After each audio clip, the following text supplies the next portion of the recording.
All right. Well, we're here for another episode of the News Roundup. Hurt, how you doing?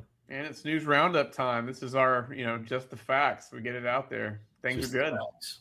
Yeah, you and I screened a lot of stories, and there's a lot going on with CMS and mergers and M&A activity and all that. But today's episode is all about physicians, and so we have 5 stories about doctors, and it's various iterations around doctors. But at the end of the day, it points to a healthcare resource need that we have and will have to come, and this is not going to be good news for you, Hurt. Sorry about that. So let's start out with the first one, and it's a Modern Healthcare article that was on May 12th. It's called "How Health Systems Are Redefining Physician Leadership."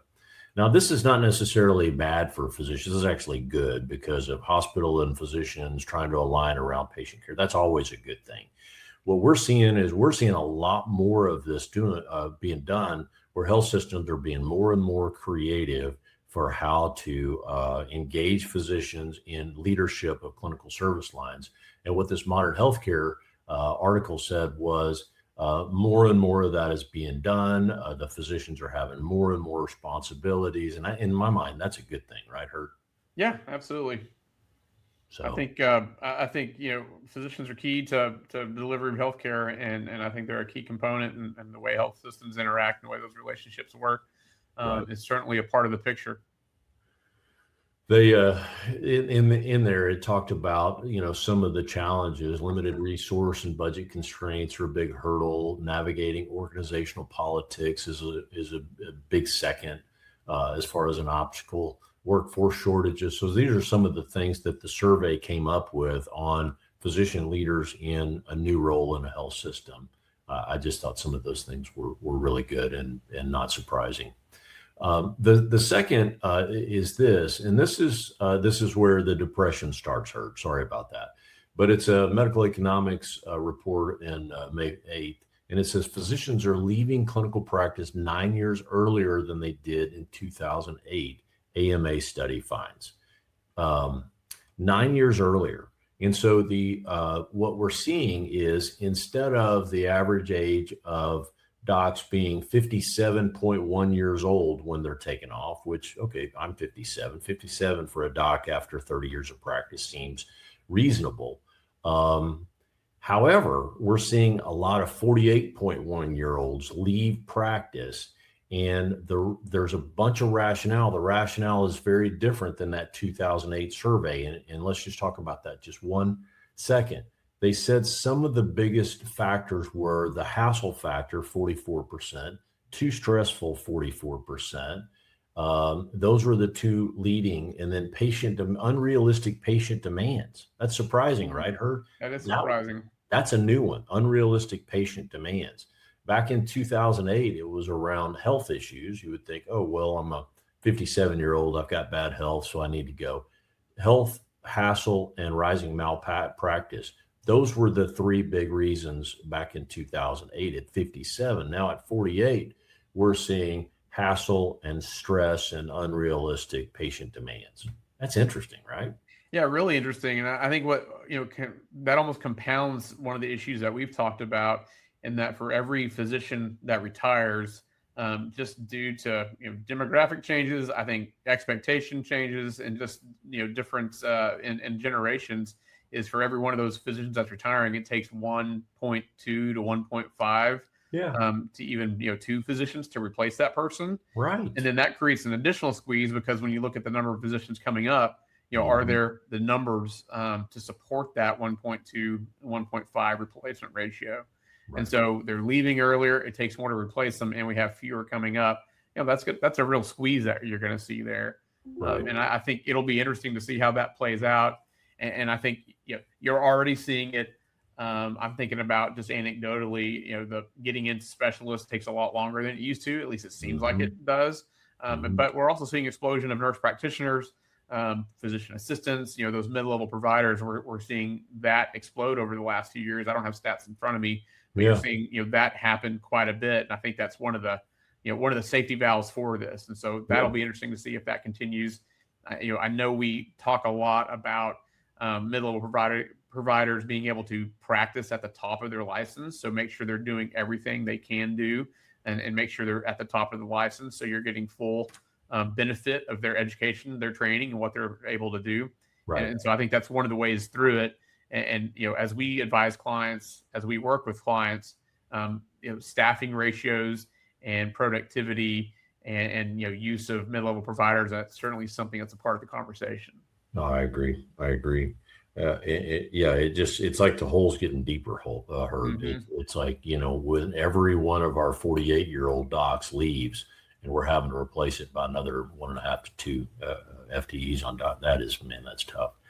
The third story is, again, just a changing dynamic. We work with a lot of independent physician groups, but we work with a lot of big employed physician groups as well. The Health Exec article on May 13th talks about consolidation of physician practices proceeds at pace, corporatizing medicine one acquisition at a time. And so what that's talking about is just that 82% of docs are now employed somehow by hospitals, PE firms, health insurance, or other corporate entities. And so it says that in January 26, 59.7% of physicians were employed by hospitals, 22.3% were employed by corporate entities. And so that just says we've still got this shrinking group of independent docs out there, and that more and more of the young docs coming out of training are going into an employed situation. It's very different by part of the country, where in the Midwest, in the South, there's a little bit more independent. And then on the two coasts, there's more of the employment vehicles with the foundation models and the big employed groups. So that's just doubling down on there's more and more, not only employed docs by the hospitals, but these platform companies that are either PE backed or private. And we work with a ton of those that are just continuing to kind of gobble up those independent practices. Yeah, our firm, we've been on the front lines of that for the last 10 plus years, and so certainly have seen it and have facilitated transactions and facilitated that. And I think a lot of that's just a response to pressures. You have the regulatory complexity, you have managed care, you have cost pressures, and we've talked about this a lot, where the independent groups, things are more complex, Right. costs are higher. And you have some of the issues that we're talking about with physician staffing and whatnot. So I think the forces and pressures lead towards some sort of employment model, some sort of joining a larger platform, and I think a lot of that helps solve some of the problems from the physician's point of view, in that they want to be able to practice medicine, they want to be able to see patients, and they want someone else to handle the billing, the collection, the regulatory compliance, all of those pieces. And I think that's what these larger organizations are able to do. And so that's the people responding to incentives and people responding to market pressures is what we see. No, I think if an independent group came to us and said, "Hey, what should I do?" Our standard answer is going to be, "It depends," and then we'd help them think through all of those factors that you just considered. The managed care leverage, that's the one thing that generally the independent docs, unless they're of size, they're just not going to have that kind of leverage against the payers to really do anything, really very dynamic with repair contracting. That generally is one of the big setbacks. Okay, so so I've been sad for a little bit, and now we're going to come back up, and here's some hope. These last two stories are a little hope-filled. And this last one is in MedPage today in early May, and it says U.S. lifts hold on immigration applications for doctors.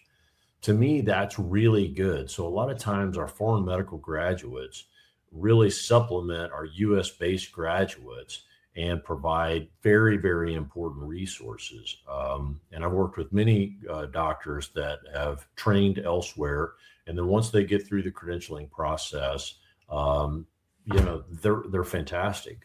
They get it. They're highly qualified and can be great. So to allow the immigration applications for docs to come in and help us, I think that's only positive, right, Herb? Yeah, absolutely. If we're talking about a supply of physician problem, and we have physicians retiring earlier, going back to your first story, and then needing more physicians to replace them.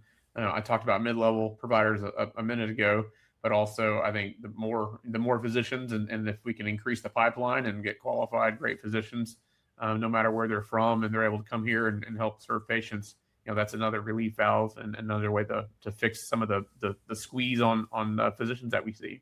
Yeah, yeah. So I see that as hopeful. The last story is really around DOs, and osteopathic medicine keeps growing. Says a record class lands in 2026 residency match, and that's from Medical Economics in early May. And this is talking about a record 8,864 graduates of colleges of osteopathic medicine secured residency positions in the 2026 match, representing a placement rate of 98.76%. As a dad of a son going into DO school in a month, I couldn't be more excited about this, right, Herd? But, historically, for you and I that have been in healthcare for decades, there used to be this, there's a little bit of a bias against a DO over an MD. I just don't see that anymore. I'm seeing all these specialty groups that have a mix of DOs and MDs in there. Their training, yes, it is different from a philosophical perspective.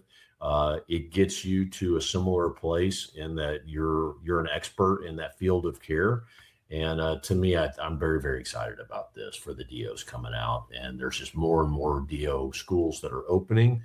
And that allows for that backfill, that hole that's being dug because these 48-year-olds are taking off. We can potentially fill that not only with MDs, but also DOs across specialties. Yeah, I mean, I think I've seen the same thing over the last 20 years or so, where I feel like there used to be more of a separation in terms of, this is a DO practice, this is an MD practice. And I'd say most practices that I see, or a lot of practices that I see, you have a mix of both. And I imagine it's one of those things where you can learn from both philosophies and learn from each other. And I think it's great. Yeah, I do too. Okay, Herd, that's it. Those 5 stories are very, very physician heavy today. All right. Well, always lots going on. So look forward to the next one. Okay. Thank you, guys. See you later.